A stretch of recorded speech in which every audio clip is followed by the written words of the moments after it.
Hello বন্ধুরা, কেমন আছেন? আশা করি সবাই ভালো আছেন, সুস্থ আছেন এবং নিজ নিজ কর্মক্ষেত্রে কর্ম করে যাচ্ছেন। গত দুদিন আগে আয়ারল্যান্ডে অ্যাসাইলাম এবং যারা ন্যাচারালাইজেশনের মাধ্যমে ন্যাশনালিটি যারা পায় তাদের নিয়ে একটা বড়সড় বেশ কিছু নিয়মকানুন তারা চেঞ্জ করেছে। সেই চেঞ্জ নিয়েই আজকের এই ভিডিওটা। আশা করি টাইটেল থেকে বুঝতেই পারছেন আমি অনেকদিন পর ভিডিও নিয়ে আসছি, সেজন্য ক্ষমা প্রার্থী আন্তরিকভাবে। তবে যে জিনিসগুলো খুবই গুরুত্বপূর্ণ সেগুলো হয়তো না বললেই নয়, এবং সেই কারণের কিন্তু আমার এই ভিডিওর অবতারণা। তো বেশি দেরি না করে মূল প্রসঙ্গে আসা যাক। প্রথমটা হচ্ছে যে যারা এখানটায় ওয়ার্কিং ভিসা নিয়ে আছেন এবং যারা ওয়ার্কিং ভিসার প্রসেসের মাধ্যম দিয়ে যারা 5 বছর পরেই যারা ন্যাচারালাইজেশনের মাধ্যমে যারা ন্যাশনালিটি যারা অ্যাপ্লাই যারা করেন তাদের জন্য একটা খবর। সে খবরটা কিছুটা স্ট্রিক্টনেস তারা নিয়ে আসছে, কেননা তারা বিগত কয়েক বছর ধরে দেখছে যে আয়ারল্যান্ডের গত 1.5 থেকে 2 বছরের ভেতরে যে পপুলেশন ইনক্রিজ বা পপুলেশন বেড়ে যাওয়ার যে সংখ্যাটা সেটা কিন্তু 1.6। এটা ইউরোপের অন্যান্য দেশের ভেতরে বা ইউরোপিয়ান ইউনিয়নের ভেতরের যে দেশগুলো আছে তার থেকে প্রায় 7 গুণ বেশি, এবং সেই কারণেই তারা কিন্তু একটুখানি বেশি চিন্তিত। এবং চিন্তিত এই কারণেই দেখা যাচ্ছে যে তার ম্যাক্সিমাম অংশটাই আসছে হচ্ছে ইমিগ্রেশন থেকে, এবং তারাও চাইছে না যে এটার একটা প্রপোর্শনটা সেটা যেন গোটা ইউরোপের সাথে সেটা সামঞ্জস্য রেখেই হোক। এই কারণের জন্যই তারা ইমিগ্রেশনের ওপরে বলতে পারেন যে তারা কিছুটা লাগাম দিতে চাইছে। যদিও এক্ষেত্রে তারা মুখে হয়তো বলছে যে ইমিগ্রেশনের মাধ্যম দিয়ে কিংবা ইমিগ্রেন্ট জনগণের মাধ্যম দিয়ে তাদের যে প্রসপারিটি, তাদের যে হেলথ কেয়ার সিস্টেম, তাদের যে আদার ট্রান্সপোর্টেশন সিস্টেম, কিংবা তাদের অন্যান্য যে সেক্টরগুলো যেগুলো আছে, আইটি সেক্টরও আছে, যে রকমভাবে কাজ যে তারা কন্ট্রিবিউট করছে আইরিশ ইকোনমিকে, তারা অস্বীকার করছে না। কিন্তু তারপরেও তারা চাইছে যে এইটাকে কিছুটা হলে পরেও তারা সেটাকে লাগাম দেওয়াটা দরকার, এবং লাগামটা তারা দিতে চাইছে।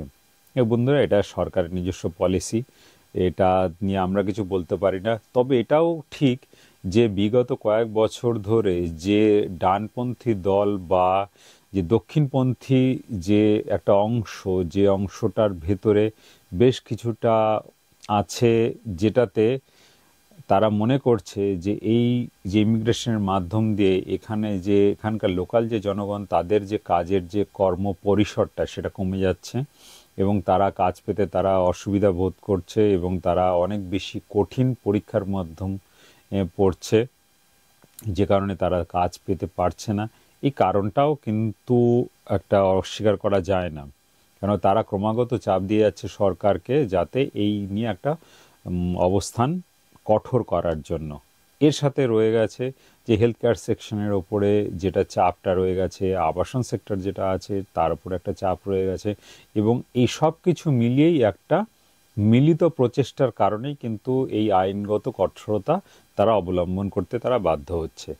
যাই হোক, এখনো পর্যন্ত যেটা ফাইনাল অ্যাপ্রুভাল সেটা কিন্তু এখনো আসেনি, কিন্তু হয়তোবা যেহেতু তাদের সরকার আছে এবং ফাইনাল অ্যাপ্রুভাল হয়তো চলেও আসবে কিছুদিন পরেই।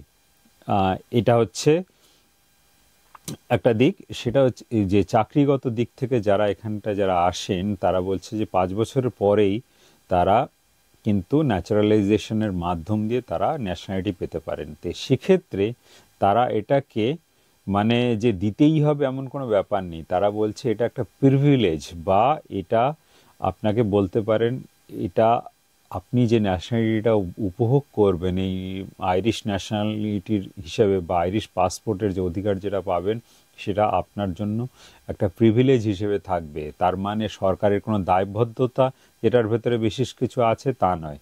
কাজেই সেটা পেতে গেলে যে কিছু জিনিসগুলো অবশ্যই মানতে হবে, সেগুলো অবশ্যই আপনাকে করণীয় করতে হবে। এক্ষেত্রে যে মূল যে একটা কঠোরতা তারা দেখাচ্ছে তারা হচ্ছে যে যে ন্যাচারালাইজেশনের মাধ্যম দিয়ে যে পাসপোর্ট অ্যাপ্লাই করতে গেলে এখানে যে 5 বছর যে সময়কালটা দেখাতে হয়, এবং সেই 5 বছরের সময়কালটাকে তারা চাইছে যে এটার ভেতরে কেউ যদি সোশ্যাল কোনো পেমেন্ট যদি পেয়ে থাকে তাহলে সেক্ষেত্রে সেটা নেগেটিভ একটা দিক হিসেবেই তারা দেখবে, এবং সেক্ষেত্রে তারা ন্যাচারালাইজেশনের মাধ্যমে যে পাসপোর্ট পাওয়া তাকে কনসিডার কম করবে। এটা তাদের একটা দিক। এটা হচ্ছে চাকরি নিয়ে যারা আছেন বা যারা চাকরি নিয়ে এসছেন এখানটায়, তাদের জন্য এই পদ্ধতিটা বা এই নিয়মটা তারা হয়তো ভবিষ্যতে তারা সেটাকে কার্যকর করতে চাইবে। আর যে দ্বিতীয় যে ব্যাপারটা হচ্ছে সেটা হচ্ছে অবশ্যই যারা অ্যাসাইলাম সিকার বা অ্যাসাইলামের মাধ্যম দিয়ে, যারা ইন্টারন্যাশনাল প্রোটেকশনের মাধ্যম দিয়ে যারা কাগজ পেয়েছেন এখানে থাকার, তাদের জন্য কিন্তু নিয়মগুলো অনেক বেশি কড়াকড়ি হচ্ছে। এবং সেই আইনগুলোর ভেতরে একটা দিক হচ্ছে যে আগে যেমন 3 বছর পরে তারা পাসপোর্টের জন্য অ্যাপ্লাই করতে পারতেন, এক্ষেত্রে কিন্তু 3 বছর পরে পাসপোর্টের জন্য অ্যাপ্লাই করতে পারবে না। প্লাস আরেকটা জিনিস হচ্ছে, সেটা হচ্ছে যে আপনি যে রিইউনিফিকেশন যে ফ্যামিলি, যেটা 3 বছর পরে এখানে আনতে পারতো, সেটাকে তারা করে দিয়েছে 5 বছর।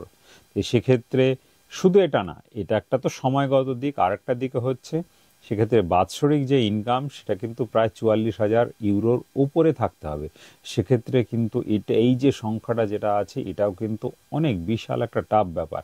কেননা নর্মাল যারা বেতনভোগ, সেই বেতনভোগ যে সাধারণ লোক, তারাও কিন্তু এত টাকা হয়তো বা বেতন পায় না, যেটা বাৎসরিক 44,000 ইউরোর তারা যে একটা সেট করেছে। সেক্ষেত্রে অনেক অনেক অনেক বেশি টাকা সেক্ষেত্রে তাদের রোজগার করতে হবে, বা হাইলি কোয়ালিফাইড কিছু লোকজনই হয়তো বা সেক্ষেত্রে আনতে পারবে। তাছাড়া তারা কিন্তু এই যে তাদের ফ্যামিলি আনতে গেলে এই যে বার্ডেনটা, সেটা কিন্তু অনেকেই পূরণ করতে পারবে না। আমার যতটুকু ধারণা, হয়তো বেশিরভাগ ক্ষেত্রেই এটা পূরণ হবে না। সেক্ষেত্রে ফ্যামিলি আনার ক্ষেত্রে এই একটা যে নিয়মকানুনটা যেটা করেছে, সেটা কিন্তু অত্যন্ত অত্যন্ত কঠিন।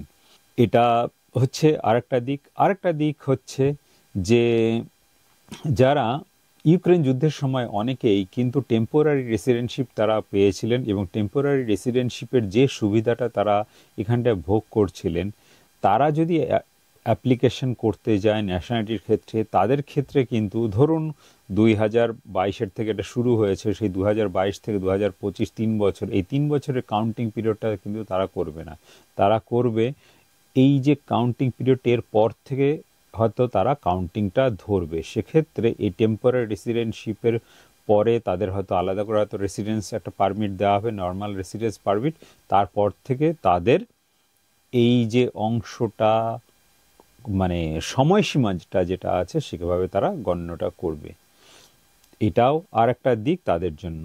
আর যারা অ্যাসাইলাম সিকার আছে বা যারা এই টেম্পোরারি রেসিডেন্স পারমিটের মাধ্যম দিয়ে সরকারি সুবিধা ভোগ করছে, ঘর ভাড়া বা আবাসনের ক্ষেত্রে, তাদের চাকরির একটা অংশ ঘর ভাড়া হিসেবে তাদেরকে দিতে হবে, সরকারকে একটা জমা করতে হবে। তারা যেরকমভাবে যা রোজগার করে তার একটা অংশ, যেরকম রোজগার করে তাদের সেই রোজগারের পার্সেন্টেজ হিসেবেই হয়তো সেটা ধার্য করা হবে যে কত টাকা সে দিতে পারবে কিংবা কত টাকা সে দেবে, এটার একটা অংশটা একটা ধার্য করবে। এবং বন্ধুরা, যে এই যে জিনিসগুলো, যেগুলো নিয়মকানুনগুলো তারা পালন করছে, তা নিয়ে তো অবশ্যই আপনাদের একটা মতামত আমরা চাইবো, বিশেষ করে আমি তো চাইবই। তবে আমার যতটুকু ধারণা, আমি 23 বছর ধরে বাইরে আছি, ইউরোপে আছি, সেক্ষেত্রে আমার যতটুকু ধারণা, অন্যতম কঠিন একটা যে সিদ্ধান্ত, সেটা কিন্তু এই আইরিশ গভর্নমেন্ট নিয়েছে। মানে আমরা যে ইউরোপের ভেতর থেকে আমরা অন্য দেশ থেকে এখানে এসেছি, সেক্ষেত্রে এটাতে কোনো সমস্যা হবে না। এটা মেইনলি সমস্যাটা হচ্ছেই নন ইউরোপিয়ান কান্ট্রির থেকে যারা আসবে, কারণ তারাই কিন্তু রিউনিফিকেশন ফ্যামিলির মাধ্যমে তারা আসে। নর্মাল ইউরোপিয়ান ফ্যামিলি মেম্বার যারা আছে, তারা কিন্তু নর্মালভাবে তারা চলে আসতে পারে, তাদের কোনো অসুবিধা হয় না। কিন্তু নন ইউরোপিয়ান ফ্যামিলি যারা আছে বা ইমিগ্রেশন হিসেবে যারা এসছে বা চাকরি নিয়ে যারা এসছে, তাদের জন্যই এই জিনিসটা কিন্তু অনেক বেশি কঠিন। যদিও স্কিল ভিসায় যে সমস্ত চাকরি নিয়ে যারা এসছে, তাদের ক্ষেত্রে তাদের বেতন অনেক বেশি, তাদেরকে নিয়ে চিন্তা, এই ফ্যামিলি রিউনিফিকেশন নিয়ে কোনো কিছুই নেই, কেননা তারা অনেক বেশি বেতন পায়, 3 থেকে 4 গুণ। সেক্ষেত্রে 50-60 হাজার ইউরোর ওপরেই তাদের হয়তো বাৎসরিক বেতন। সেক্ষেত্রে তারা এই নিয়ে চিন্তা ভাবনা নেই। কিন্তু যারা অ্যাসাইলাম সিকার বা ইন্টারন্যাশনাল প্রোটেকশনের মাধ্যমে যারা কাগজ যারা পেয়েছে, তাদের জন্য কিন্তু অবশ্যই চিন্তার ব্যাপার। যাই হোক, আপনাদের এই ভিডিও যদি ভালো লেগে থাকে তাহলে অবশ্যই আমাকে কমেন্ট এবং শেয়ার করবেন, এবং আপনাদের যদি কিছু মতামত থাকে তাহলে অবশ্যই কমেন্টের মাধ্যমে জানাবেন। ভালো থাকুন বন্ধুরা, নমস্কার।